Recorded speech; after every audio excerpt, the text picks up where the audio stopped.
महबूबा मुफ्ती का बयान क्या राष्ट्रपति पद की गरिमा पर सीधा हमला है? आज शाम 5 बजे दंगल में इसी बात को लेकर बड़ी चर्चा हम करेंगे। बौखलाई महबूबा के बेतुके बोल डिबेट में अलग अलग पार्टियों के मेहमान भी हमारे साथ शामिल होंगे। शाम 5 बजे आज तक पर दंगल में मेरे साथ जरूर जुड़िए। टीवी और अखबार किस तरह से इस देश में जाति और धर्म का उन्माद फैलाता है, ये अब समझना बहुत टेढ़ी खीर नहीं है। ये कोई बहुत साइंटिस्ट होने की ज़रूरत नहीं है, कोई रॉकेट साइंस नहीं है। अब इस देश का बच्चा बच्चा समझने लगा है कि मनुवादी, जातिवादी, ब्राह्मणवादी पत्रकार इस देश को जाति और धार्मिक दंगों में उलझाते हैं।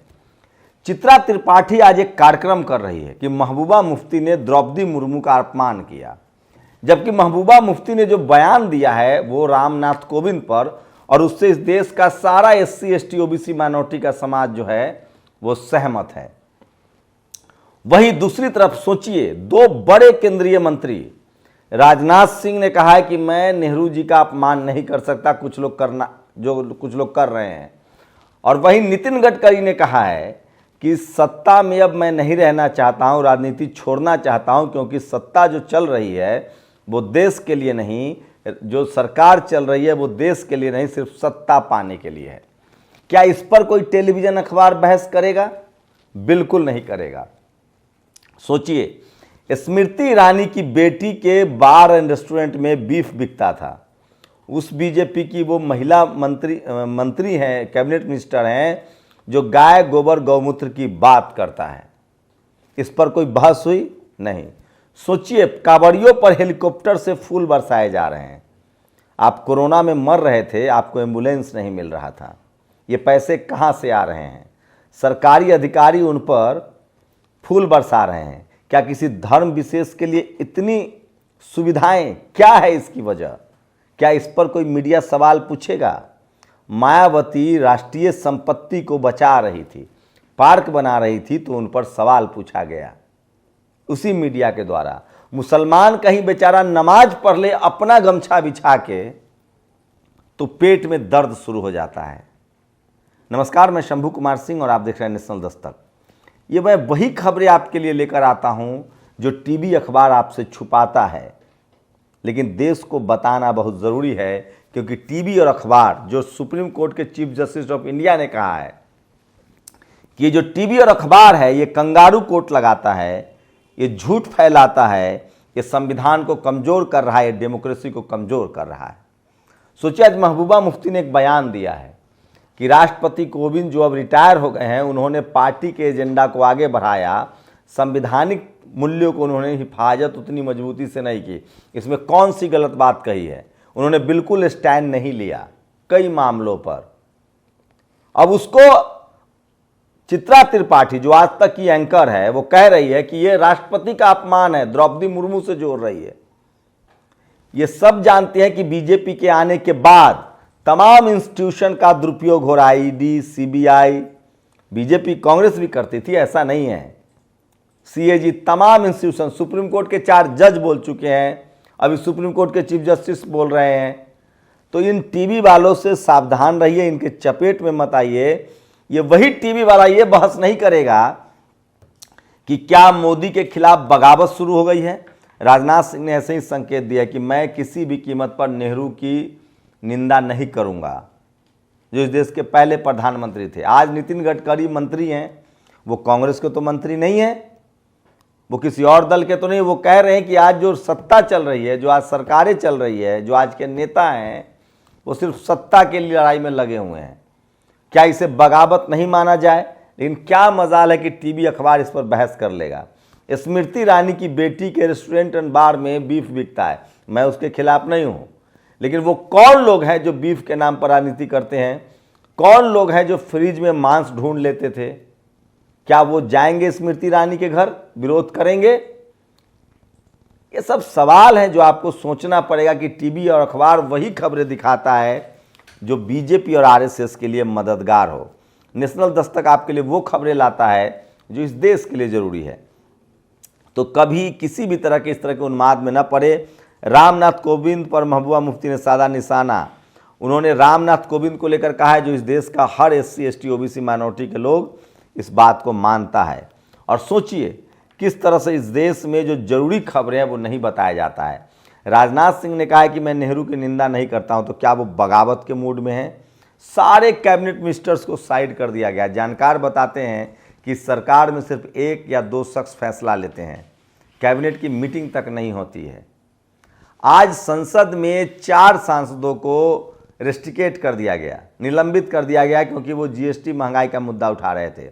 आज संसद में डीएमके के सांसद विल्सन ने जातीय जनगणना की मांग फिर से उठाई है। ये कोई टीवी अखबार आपको नहीं बताएगा, इसलिए मैं कह रहा हूँ SC ST OBC माइनॉरिटी को तो कम से कम टीवी अखबार नहीं देखना चाहिए।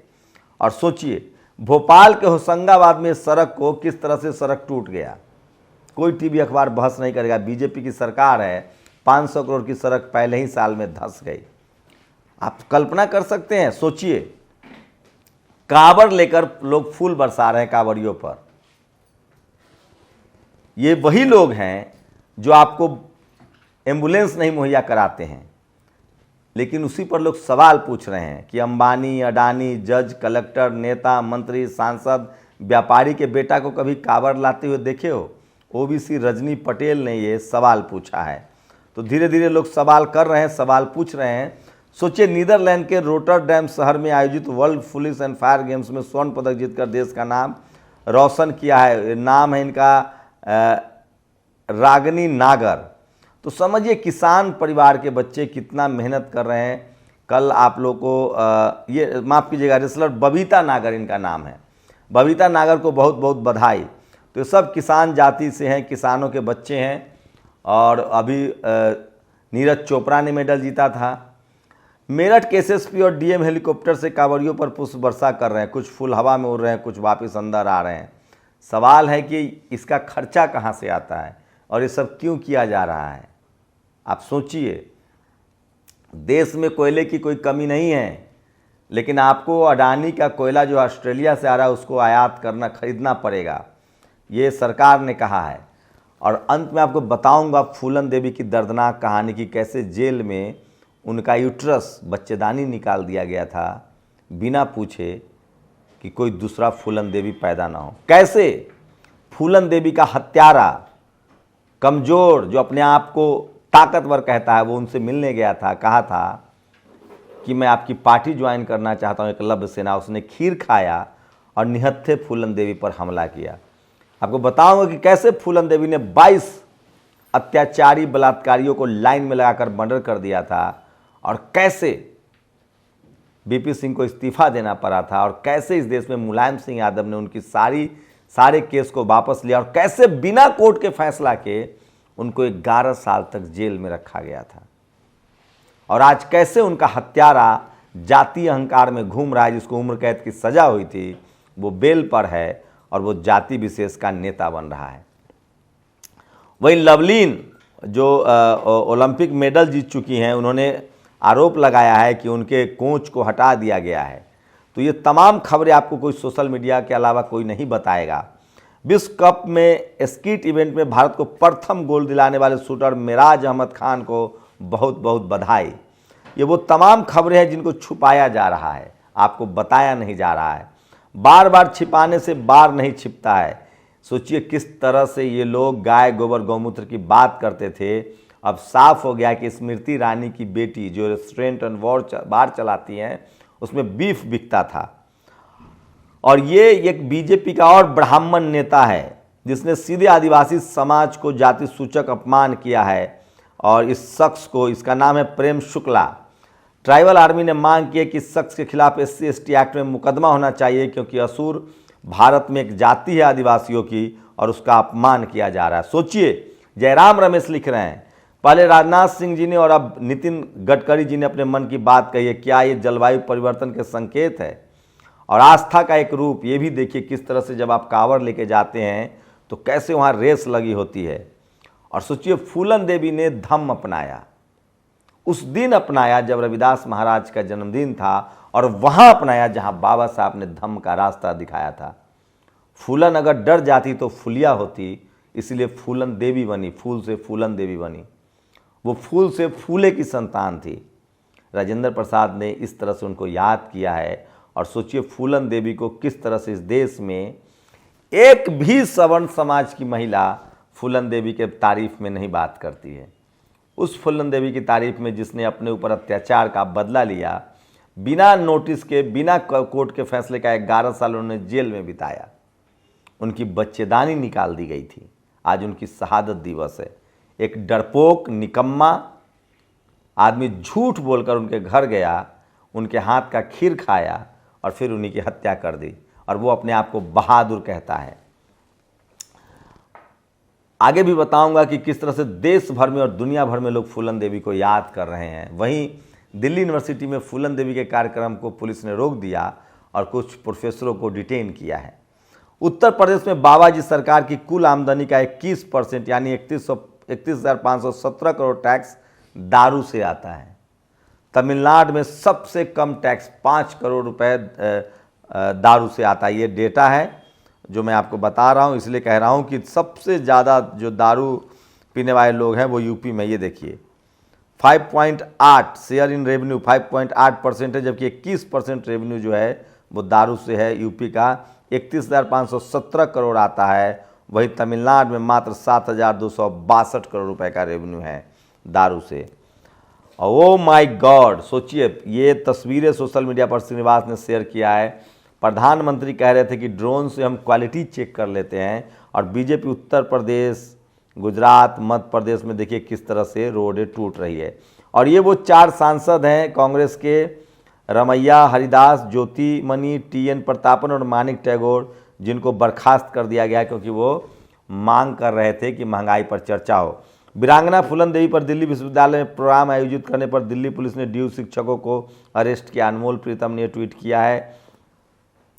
तो ये आज की वो तमाम बड़ी खबरें थी जो सोशल मीडिया पर वायरल है, और मैं बार बार कह रहा हूँ कि सोशल मीडिया ही सच्चा मीडिया है, सोशल मीडिया ही बहुजन मीडिया है। और ये वो खबरें हैं जो आपको देखनी चाहिए, समझनी चाहिए, और सोशल मीडिया अगर ना हो तो ये तमाम खबरें आपके यहाँ से छुपा दी जाएगी, बता दी जाएगी। तो सोचिए चित्रा त्रिपाठी को मैंने कैसे एक्सपोज किया, क्यों जानबूझकर ऐसी खबरें दिखाई जाती है जिससे मुसलमानों के खिलाफ SC ST OBC को खड़ा किया जा सके। वो अभी जानबूझकर बताएंगे कि शेड्यूल कास्ट से आने वाले गोविंद का महबूबा मुफ्ती ने अपमान कर दिया ताकि मुसलमानों से लोगों की नफरत बढ़े। तो टीवी अखबार की लगातार कोशिश है कि वो खबरें दिखाई जाए जिसमें हिंदू मुस्लिम हो, ताकि हिंदू के नाम पर SC ST OBC को गोलबंद किया जाए। क्या मजाल है कि वो फूलन देवी की आज शहादत दिवस पर एक लाइन की खबर दिखा दे? नहीं दिखाएगा, जिससे SC ST OBC माइनॉरिटी, सोचिए अगर इतनी ही चिंता है तो इंद्रनील चैटर्जी जो आज तक का एक रिपोर्ट पत्रकार है बहुत बड़ा टुडे ग्रुप का, उसने सरेआम द्रौपदी मुर्मू का अपमान किया। ये इस पर बहस नहीं करेगा। मुसलमान अगर खास भी दे तो वो देशद्रोही है, वो हिंदू विरोधी है। तो ये सब कुछ स्ट्रैटेजी बना के किया जा रहा है। मैंने आज तक एक भी सवर्ण महिलावादी नहीं देखा जो फूलन देवी के ऊपर 200 शब्द का कोई लेख लिखा हो, दिखावे के लिए कभी कोई प्रोफाइल पिक कवर चेंज किया हो। आपने किसी को देखा क्या? जबकि महिला सशक्तिकरण का फूलन से बड़ा उदाहरण और कौन हो सकता है? रंजन यादव ने ये ट्वीट किया है, आपके पास इसका जवाब तो बताइएगा। जैसे फूल जैसी फूलन को शहादत दिवस पर सादर नमन। अभी ठीक से बचपन खत्म भी नहीं हुआ था कि फूलन पर लैंगिक अत्याचार शुरू हो गया। सोचिए बिहार में फूलन देवी की जिंदगी में 2 महत्वपूर्ण मोड़ आए। उस समय 2 महत्वपूर्ण लोग का विशेष साथ था और सहयोगी मिला। पहला विक्रम मल्लाह का साथ मिला अबला फलून का सबला फूलन बनने में, दूसरा मान सिंह यादव का साथ मिला सबल फूलन को सरदार फूलन बनाने में। फूलन की सबसे बड़ी विशेषता यह है कि उन्होंने शक्ति का दुरुपयोग तो छोड़िए, अतिशय प्रयोग तक नहीं किया। अनपढ़ होते हुए भी एक तो स्वयं शक्ति हासिल करना, तो सोचिए किस तरह से उनको मार दिया गया। जो शख्स उनको मारने वाला था वो आज भी खुलेआम घूम रहा है। और इसलिए अरुंधति राय ने लिखा है कि जेल में फूलन से बिना पूछे उनका ऑपरेशन कर दिया गया ताकि कोई दूसरी फूलन न पैदा हो। आप सोचिए। और जो शेर सिंह राणा अपने आप को कहता है फूलन से मिलने आया था, इच्छा जाहिर किया कि फूलन के संगठन एकलव्य सेना से जुड़ेगा, खीर खाई और फिर घर के गेट पर फूलन को गोली मार दी। 14 अगस्त 2014 को दिल्ली की एक अदालत ने शेर सिंह राणा को आजीवन कारावास की सजा सुनाई, पर कुछ ही साल बाद वह बेल पर रिहा कर दिया गया और देश भर में छुट्टा घूमने लगा। तो सोचिए वो थी फूलन देवी। और पूरी दुनिया उनको याद कर रहा है। और इसीलिए क्रांति कुमार लिखते हैं, हिंदू धर्म के अनुसार फूलन देवी नीच जाति की हैं। फूलन देवी ब्राह्मण या ठाकुर जाति से नहीं थी, वे मल्लाह जाति से थी, जो उनके उत्पीड़न और शोषण का कारण बना। हिंदू आर्य सभ्यता में मल्लाहों को नीच समझा जाता है, कारण वे नाव चलाते हैं। नाव चलाना उनका जातीय पेशा है। हिंदू धर्म श्रम और उत्पादन से जुड़े हर व्यक्ति को नीच मानता है। फूलन देवी ने 1995 में हिंदू धर्म छोड़कर महान बौद्ध धर्म को अपना लिया था। महान क्रांतिकारी फूलन देवी को कोटि कोटि नमन। तो ये तमाम पोस्ट जो हैं वो सोशल मीडिया पर तो आपको दिखेंगे, लेकिन क्या मजाल है कि टीवी अखबार पर दिख जाए। लेकिन सोचिए, दुनिया ऐसी नहीं है जैसे यहाँ के मनुवादी पत्रकार है। अब इन किताबों पर नजर डालिए। I Phoolan Devi, the bandit queen of India, outlaw, ये वो तमाम अंग्रेजी की किताबें हैं जिनको विदेशी राइटरों ने फूलन देवी पर लिखा है। और अगर इन किताबों के कोई हिंदी में अनुवाद कर दे तो बहुत अच्छा काम हो जाएगा। आप गरियाते रहिए अंग्रेजों को, कोसते रहिए अमेरिकियों को, कुछ नहीं बिगाड़ पाएंगे उनका, क्योंकि उनको पता है कि क्या किया जाना चाहिए और किस पर किया जाना चाहिए।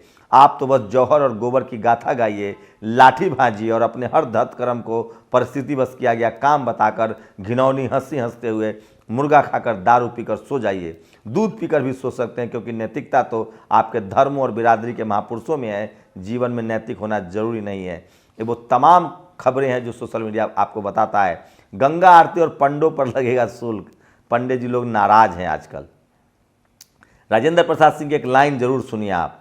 हिंसा का मार्ग त्यागने के बाद हमने डाकू अंगुलीमाल को बोधिसत्व का दर्जा दे डाला, डाकू रत्नाकर को महर्षि का दर्जा दे डाला और जिंदगी बचाए रखा, लेकिन फूलन को मार डाला। इससे हमारा स्त्री विरोधी चरित्र उजागर होता है। ये डॉक्टर राजेंद्र प्रसाद लिखते हैं। मैं इसलिए कह रहा हूँ कि सोशल मीडिया ही सच्चा मीडिया है, सोशल मीडिया ही बहुजन मीडिया है। ये वो तमाम बड़ी खबरें हैं जो आपको कोई टीवी अखबार नहीं दिखाएगा। टीवी अखबार का एक ही काम है, आपस में लोगों को लड़ाना, हिंदू मुस्लिम कराना। लेकिन जब बात SC ST OBC माइनॉरिटी के हक अधिकार की आएगी तो वो नहीं बताएगा। वो आपको नहीं बताएगा कि संसद में DMK ने जाति जनगणना की मांग की है। वो आपको नहीं बताएगा कि इस देश में जातिवाद का जहर कैसे फैल रहा है। वो लगातार आपको हिंदू मुस्लिम बताएगा।